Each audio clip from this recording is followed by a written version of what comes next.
2022. Tempo de mudança. Mudar é aprender novos caminhos. Para buscar soluções para problemas complexos, foi criado o Festival ODS. Dias 25 e 26 de maio. Debates, oficinas e troca de experiências entre setores público, privado e sociedade civil. Embarque com a gente no terceiro Festival ODS, rumo a um futuro mais próspero e justo. Boa noite a todos, sejam muito bem-vindos acompanhando essa transmissão aqui. É um prazer hoje receber Marcelo Brito, membro da Coalizão Brasil Clima, Floresta e Agricultura, para a gente discutir assuntos muito importantes para o Brasil. Boa noite, Marcelo. Boa noite, Gabriela. Prazer estar aqui com vocês. Muito obrigado pelo convite. Vamos aproveitar nosso tempo. Legal. Bom, vamos lá. Vamos começar um pouquinho aí. Hoje se fala muito sobre os desafios, para uma economia de baixo carbono, e a gente sabe que a gente tem desafios aqui no Brasil enormes para isso. Então, eu queria saber um pouco como é que a nossa agropecuária brasileira pode fazer uma transição justa para isso, qual seria o papel da agroindústria nessa economia de baixo carbono. Gabriela, nós já começamos esse processo há muito tempo na agropecuária brasileira. Eu poderia voltar no tempo em vários setores, mas eu prefiro fazer algo mais transversal e dizer que esse processo começou com a aprovação do Código Florestal, com a definição das reservas legais, com a definição das áreas de proteção permanente, e o que se seguiu com uma série de definições de demarcação de terras indígenas, de florestas federais, de reservas estaduais e assim por diante. Isso deu ao Brasil um mosaico muito interessante na estruturação de preservação e de produção. Tá? Vamos olhar por um prisma o mais comum possível, e vamos pegar um exemplo aqui do cerrado. Tá? Então, se você pegar lá um milho ou uma soja produzida num cerrado, num produtor legal, que é a grande maioria, mais de 95% dos produtores brasileiros, e olhar aquele grão ele vem de uma área que, por determinação legal, tem 35% dela como um sorvedor de carbono, tá? Natural, que é a parte de reserva legal. Isso é algo que você não encontra em outro lugar do mundo. Então, eu diria que, olhando para a agricultura, esse processo iniciou e ele avança a uma velocidade muito rápida, com a aplicação de parâmetros de agricultura regenerativa, de agroflorestas, de sistemas agroflorestais, de integração lavoura, pecuária e floresta, com a adoção de bioinsumos, biofertilizantes, bioinseticidas e assim por diante, novos equipamentos, novos controles. Então, esse processo ele adianta muito. Agora, não só de céu azul a gente vive. A gente precisa lembrar que a agropecuária brasileira ainda é muito desigual e 70% do valor bruto da produção advém de 2% das propriedades. Então, em números gerais, diz que nós temos aí cerca de 4 milhões de propriedades rurais no Brasil que estão fora desse show de produtividade e de transição que ainda requerem e ainda esperam por parte do setor privado, mas principalmente pelo setor público estadual e federal, alguma ação para integrá-los na economia moderna. E a gente sabe que há um papel das tecnologias no campo, para a descarbonização da agropecuária. É uma tendência mundial, mas a gente precisa um pouco, de tudo isso para fazer acontecer. Quais são os desafios para o agronegócio brasileiro, considerando essa desigualdade, considerando a necessidade dessas tecnologias e de que forma que a gente pode chegar a essa descarbonização da agropecuária junto com outros países?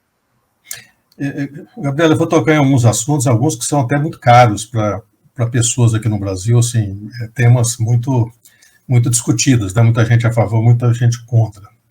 Vamos lá, nós sabemos quais são os desafios do Brasil, tá? Nós sabemos dessa infinidade de propriedades que precisam ser integradas, nós sabemos da necessidade de se colocar mais tecnologia, de se ter mais financiamento e assim por diante. A pergunta cabe ao seguinte: nós temos poupança interna para fazer isso? Primeira pergunta. A resposta eu deixo para quem está nos ouvindo. Tá? O segundo ponto: Nós temos governança e compliance que dão segurança jurídica adequada para que a gente possa ter o capital privado financiando isso?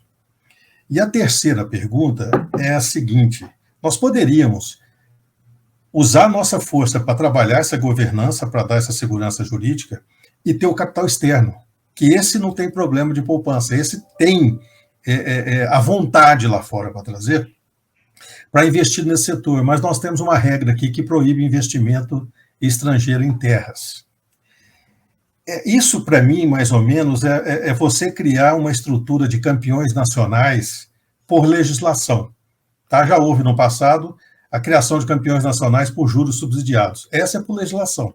Porque se você proíbe que se traga capital externo para fazer investimento interno no Brasil, você está dizendo aos grandes brasileiros que só vocês podem crescer. Porque é vocês que têm capacidade de pegar dinheiro lá fora barato, montar holdings com 49% de capital externo e 51% nacional e continuar crescendo. Então você tem áreas hoje do tamanho da Bélgica, áreas do tamanho de Luxemburgo, áreas quase do tamanho de Portugal pertencente a um grupo só. Isso é a formação de campeões nacionais por legislação e impede, talvez, que a gente tenha uma disseminação maior do papel do financiamento estrangeiro no impulso de outras cadeias que não aquelas 10 cadeias principais das commodities mundiais. Esse é o grande ponto. A gente não precisa ser um pequeno produtor de soja, ou de milho, ou de proteínas. A gente continua sendo grande. A gente precisa ter inteligência estratégica de modificar a estrutura de governança do nosso país para ser grande também em outros produtos que atendam à necessidade da comunidade internacional. Bom, a gente estava tocando num assunto importante, né? Essas demandas por produtos mais sustentáveis, né? No mercado de commodities. Como é que a gente pode aí driblar possíveis barreiras fitossanitárias? Qual que é a tendência para o Brasil? O que a gente pode esperar nessa área, nessa tendência de estratégia de competitividade e abertura de mercados? Vamos dividir em 3 partes, que são muito importantes, tá? Uma ganhou notoriedade vital no pós-pandemia, ou em alguns países não é pós-pandemia ainda, continua, que é a questão de saúde, de sanidade, tá? E entra aí as questões fitossanitárias. Em alguns setores do Brasil é muito evoluído, em outros setores nós estamos muito aquém da necessidade, tá? E a gente precisa reformular muito. Eu diria que nas grandes commodities nós estamos muito bem protegidos, mas nos produtos que não perfazem esses bilhões de dólares internacionais, a gente tem muito o que crescer. Mas isso é uma coisa simples, porque nós detemos toda a tecnologia necessária para cuidar da fitossanidade do nosso país. O mais difícil aqui, Gabriela, é a reformulação da estrutura de relações internacionais e relações comerciais do Brasil. Eu cito aqui o exemplo para você do RCEP, esse grande acordo multilateral criado lá pela Ásia, né, onde você tem China, Índia, Japão, Coreia, Austrália, Malásia, Indonésia, Nova Zelândia. Olha só o tamanho desse mercado dentro de um único acordo.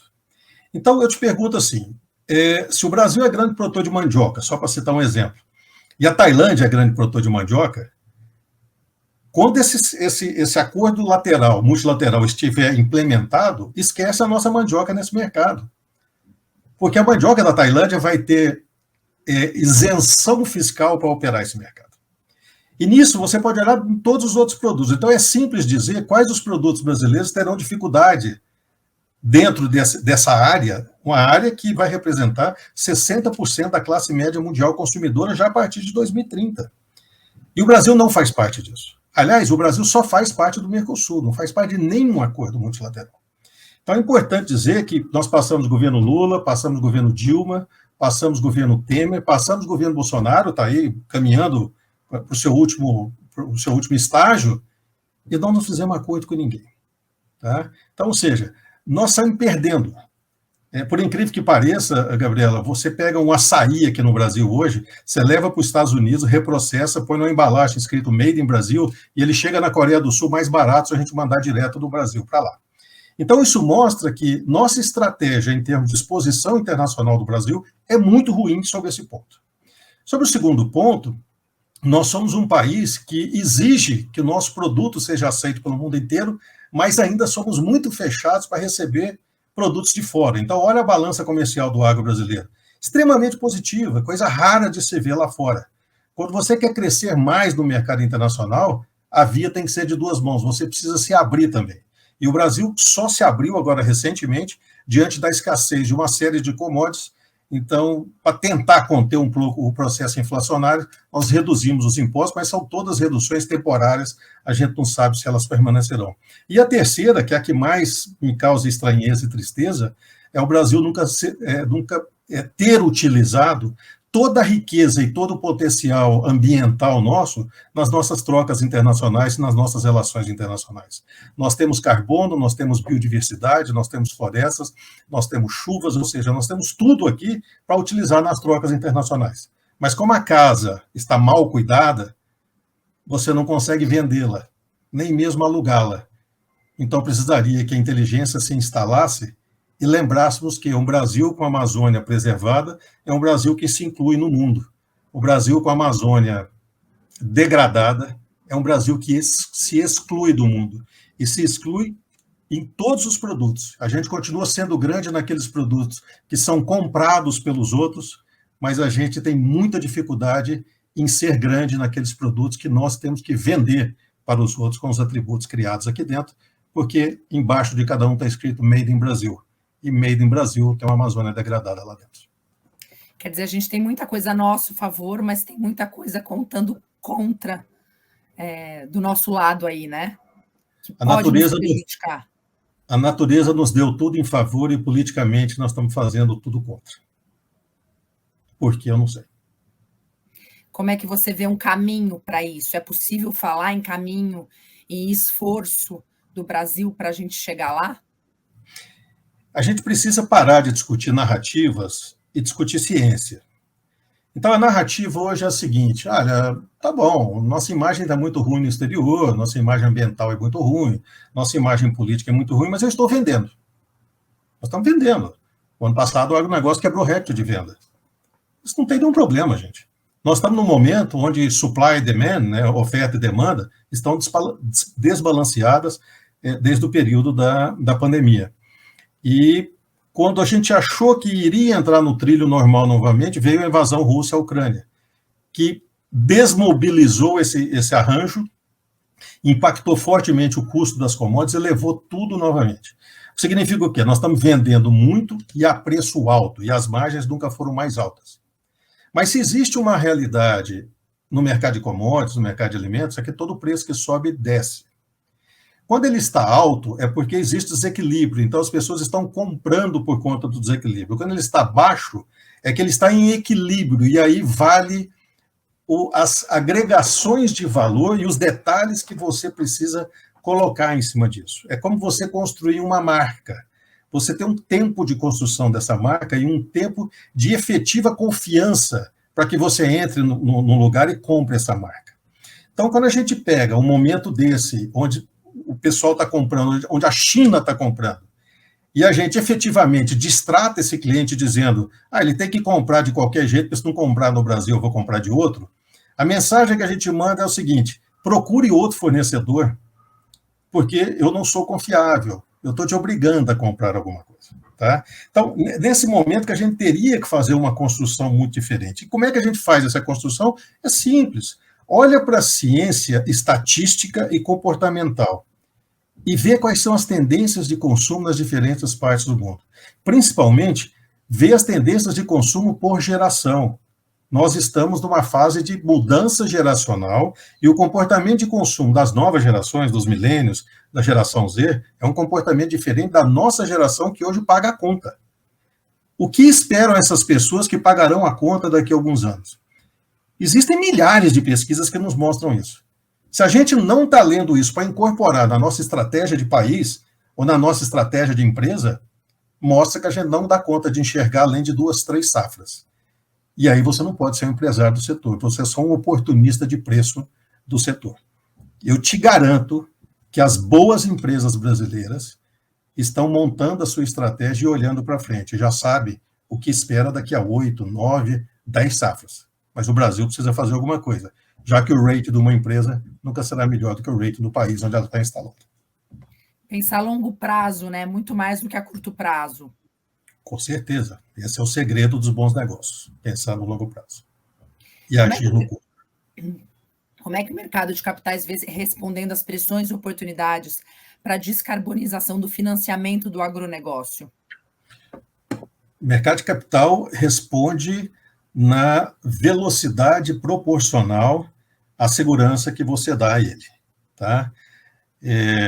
Com certeza, se o Código Florestal já estivesse implementado em todo o Brasil, né, nós estamos celebrando 10 anos de Código Florestal esse ano, se já tivesse, o grau de liquidez da estrutura produtiva agrícola brasileira seria muito maior.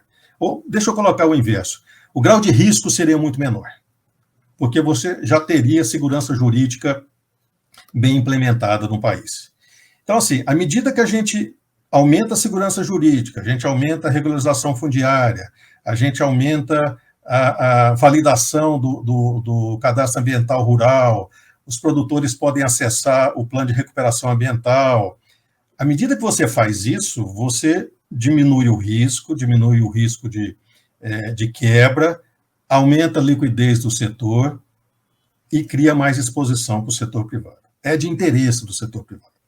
É de interesse do setor de capitais. Veja que ESG, que é uma nova qualificação daquilo que nós chamamos na década de 70 de responsabilidade socioambiental, depois mudamos para sustentabilidade socioambiental, ESG é uma nova ferramenta, a diferença dela é que ela é auditável, ela tem princípios e critérios, ela tem indicadores, ela tem KPIs para você seguir. Veio da onde? Veio do setor financeiro.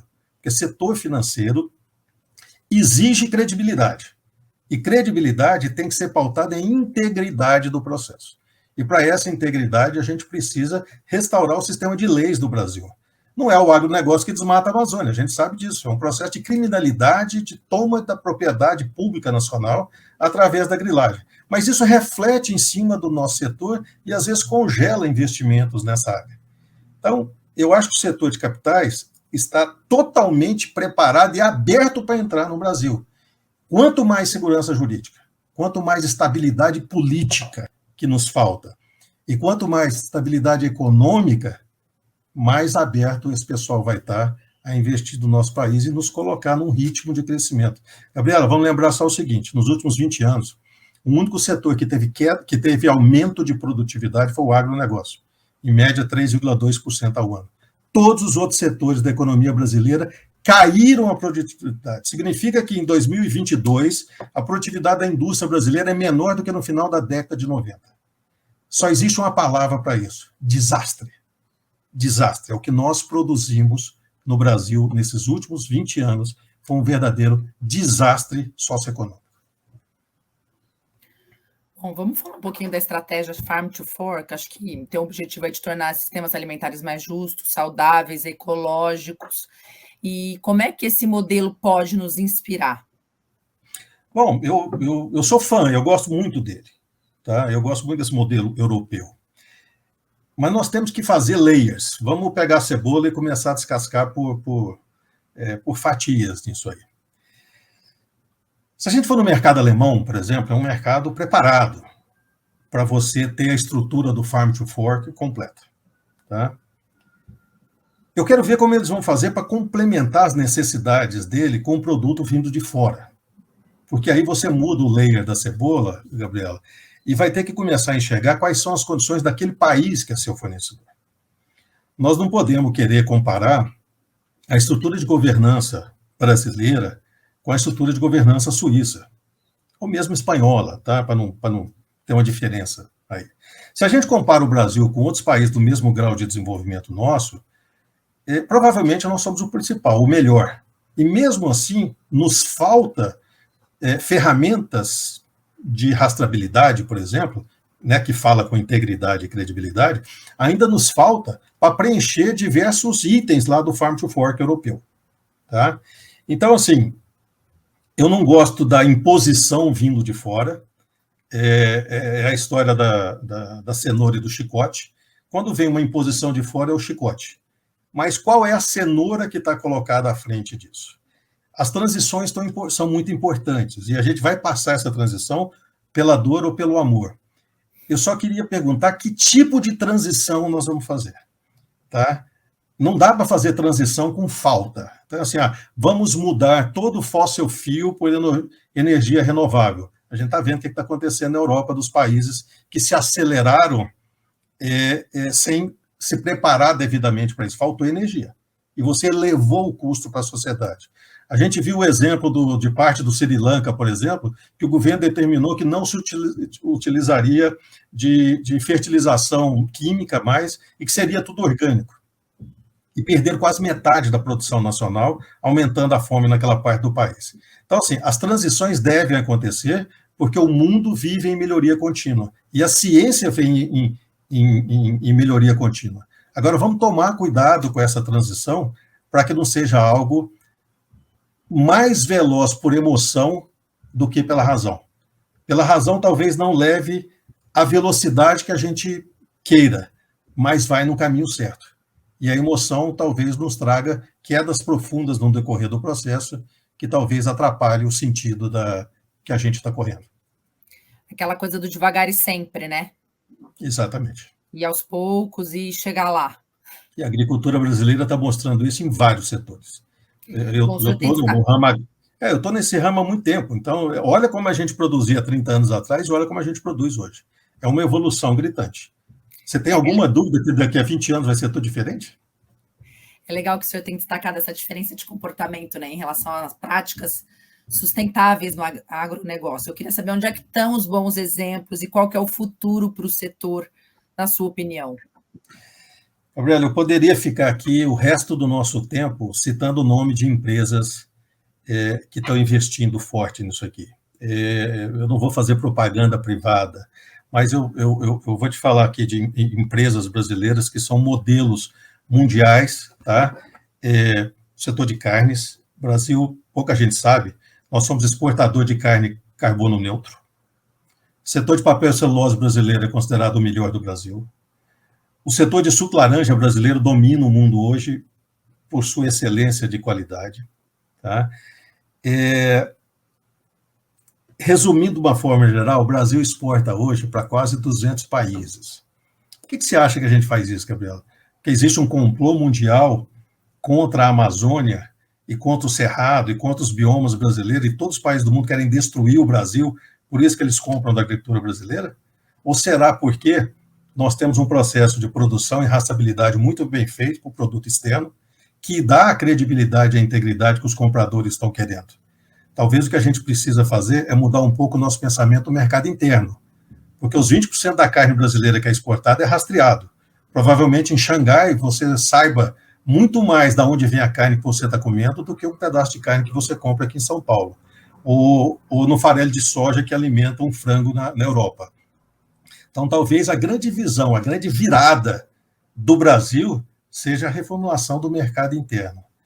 Se não é por valorização, como é que a gente dá governança, compliance, legalidade? Como é que a gente faz para aplicar o nosso Código Florestal? Se o Código Florestal brasileiro estiver completamente implementado, qualquer atividade agrícola no Brasil está ao nível de completar 90% de qualquer certificação de sustentabilidade internacional. Esse é o grau de legalidade e credibilidade que teria um Brasil com seu Código Florestal implementado, com a justiça funcionando. A gente critica muito o executivo, mas eu te pergunto o seguinte: na análise de risco empresarial, você quer cumprir as leis ambientais, já que menos de 4% das multas lavradas trazem algum malefício àqueles que foram multados? Você conhece alguém que foi preso por crime ambiental no Brasil?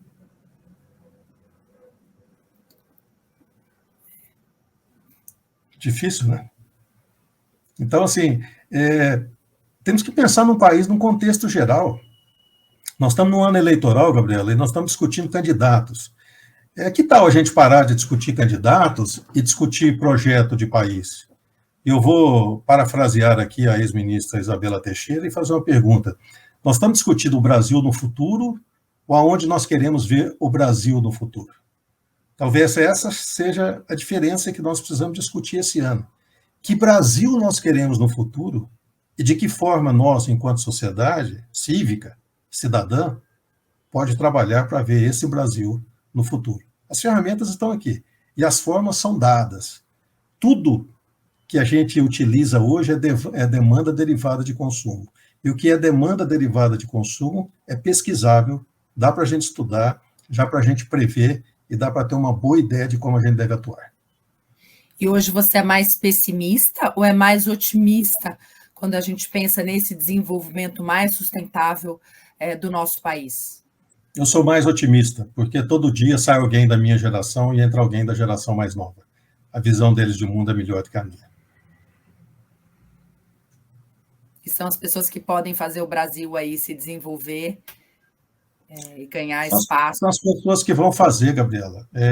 Bom, eu queria estar nos meus 30 anos novamente para começar a empreender, tá?